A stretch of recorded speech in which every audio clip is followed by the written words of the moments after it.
ay grant na ni Lord. Amen? Amen. So, maghulat. Ingnayin ko tapad, maghulat.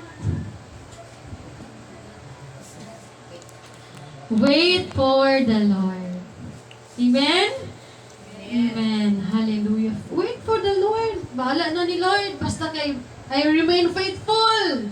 I remain obedient to you, Lord. Bahala na nila sa kadugay na Lord. Basta I will remain in you. Di gid ko mapulaan, Lord. Magpabilin gid ko.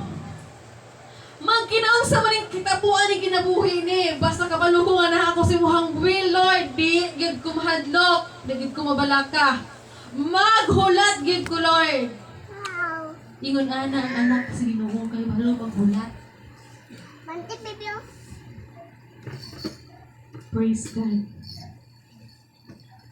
Sing pa din sa Psalms 46. Sa Psalms 46, ato sa ibasahon ng Proverbs 3:5-6, it says, trust in the Lord with all your heart. Do not depend on your own understanding. Seek His will in all you do, and He will show you which path to take.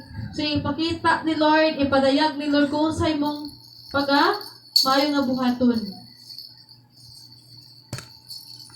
So, in Psalm 46, 1-3, God is our refuge and strength, always ready to help in times of trouble. So, God is our refuge and strength, always ready to help in times of trouble. The safest place is in the will of God. So we will not fear. We will not fear when earthquakes come and the mountains crumble into the sea. Let the oceans roar and foam. Let the mountains tremble as the waters surge. So the safest place is in the will of God. So seek it, discover it, and then do it! Amen ba? Ay, sa mong katulog. Hapit na gini, mo na gini ron. So, how to be in the will of God?